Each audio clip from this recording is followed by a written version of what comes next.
A very good evening from the Standard Group Center here in the Kenyan capital, Nairobi. Many thanks for joining us on the broadcast, as is every Monday night here on Choice 2017. It is the third day of April 2017. Choice 2017 begins right now. This is where we take a look at the big political stories, the big developing political stories of the day. Exactly 121 days to the August 8th general election, and we have a number of things to talk about on the show here here tonight. We shall be taking a look at the biggest stories today. That is, of course, what is happening when the Orange Democratic Movement gave some of its current elected leaders direct nominations ahead of the August 8th general election. We shall be putting this into perspective, talking to Dastan Omara, a political analyst, who will be joining us live from our City Center studios to just tell us what this means. There are also chaos reported in Migori, still touching on the Orange Party.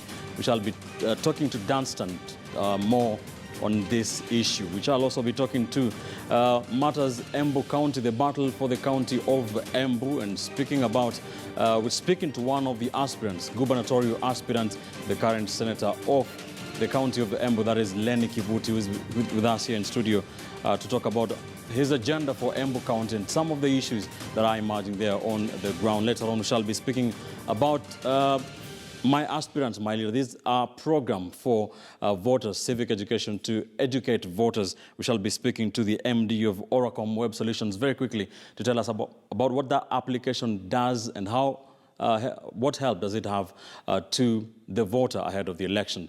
Many thanks for joining us. I'm Ben Kitili. Let's start with what was happening here in Nairobi. It is less than 4 days to the start of the all-important nomination exercise, and ODM is one of those parties that will be on the ground first. And today, ODM gave some of its current elected leaders direct nominations, including 7 of its 17 governors.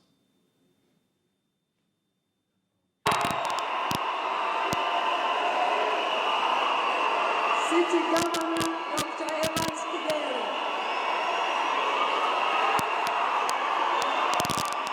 The National Election Board must crack the whip on election violence, fraud, and bribery in these nominations.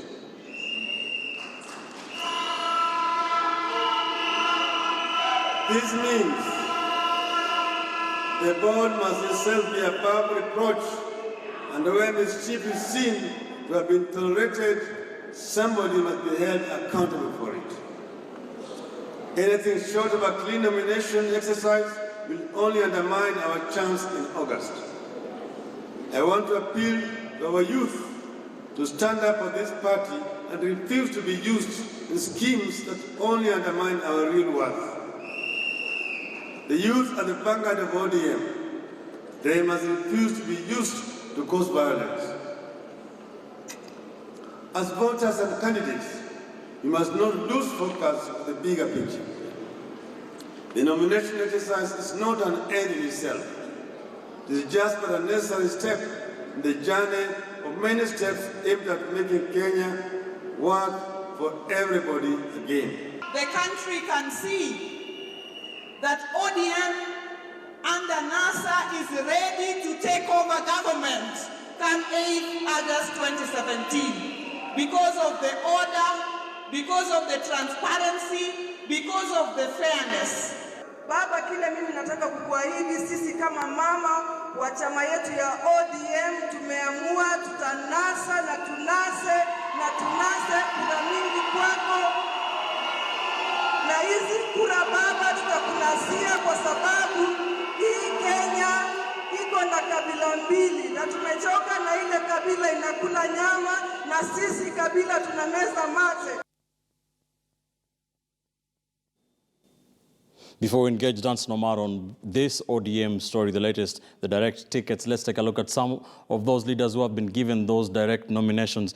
And they include 7 governors, 7 ODM governors. One of them is the governor of Mombasa, Hassan Ali Joho, who is ready to face whoever will be his opponents in the August 8th polls. He is assured of his ticket. Another one is the other ODM deputy party leader alongside Ali Hassan Joho, that is Wycliffe Oparanya, the governor of the county of Kakamega. He has also been given a direct nomination by his party, the ODM party. Evans Kidero, the governor of Governor 047, Nairobi, has also been given a direct nomination by ODM to run in August. Josephat Nanok, governor of Turkana, will also be on the ballot on the 8th of August 2017. It is guaranteed. The other one is Amason Kingi, the governor of the county of Kilifi, who also gets a direct ticket to the August polls. The other one is James Ongwae, governor of Kisii, will be defending his seat on the ODM ticket. He has been given a direct nomination. There are also other leaders who are given that. The other one is Ahmed Abdullahi, the governor of Wajir, of course, will be defending his ticket. He has been given a direct nomination, and this includes 4 legislators. Gladys Wanga, the women representative for the county of Homa Bay, will be defending her seat on that ODM ticket. Timothy Bosire, MP for Kitutu Masaba, has also been given a clean look at the seat in August 2017. Abdikadir Aden, MP for Balambala in the county of Garissa, has also been given a direct nomination, as has Elijah Memusi, Member of Parliament for Kajiado Central. Let's now bring in Danstan Omar from our City Center studios. And Danstan, very quickly, did you see this coming? And what does this mean for the ODM party ahead of the nominations, these direct tickets? I saw it coming, and it's not only in ODM, Ben, it will be in all the parties. Remember, the question that is most of the aspirants are asking, is it worthy to go to a nomination? When you know very well that within the party structures, there are candidates that are favored. There are those ones who have shares in ODM, there are those ones who have shares in Wiper, there are those ones who have shares in Jubilee. So the question that most of the candidates asked is, they do not want to go to another sham type of nomination. The questions of party nomination are very critical. No politician is ready to go to a nomination. This that we have seen today will climax to every other political party. All right, remember, the owners of the parties. All right, but these ones today, yes, the ones who have given direct nominations today, are those ones that are not being opposed by any of their colleagues in the ODM party. Do you see them having some advantage because now they have all the time to campaign for the elections?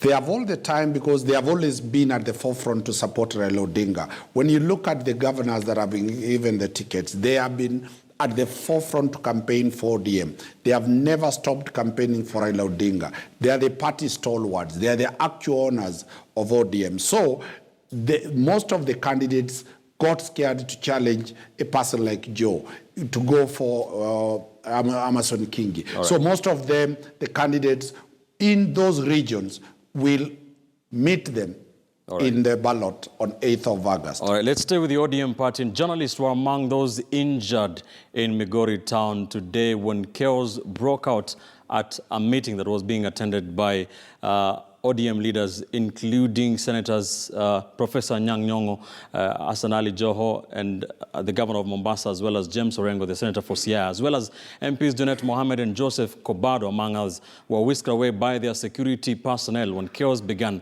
one of these security men is reported to have been shot in the leg. All hell is said to have broken loose when the Migori governor, Okoth Obado, arrived at the venue. The cause of the violence still not clear.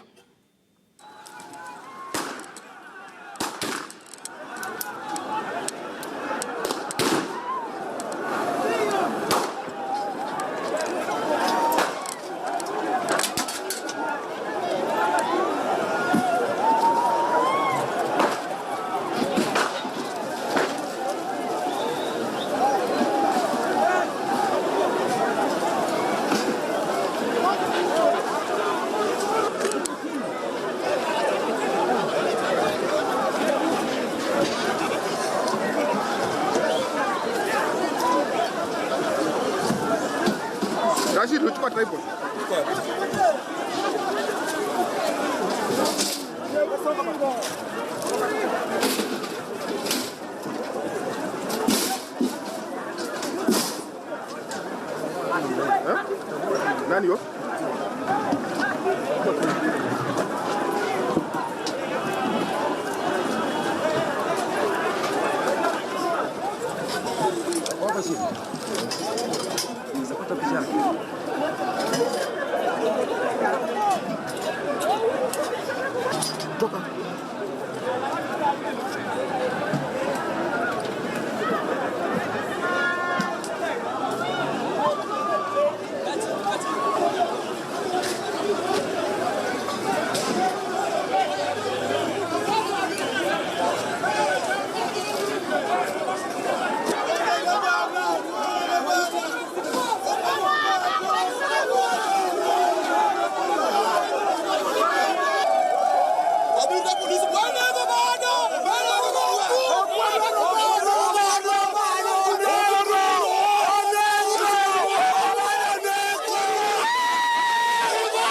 Our main man in Nyanza, Rashid Ronald, is working on more details on that story at the top of the hour. But what we do understand is that this started immediately. The governor of Kothobado walked into the grounds. We do understand that Junet Mohammed, the member of parliament for Suna East, was meant to launch his re-election bid.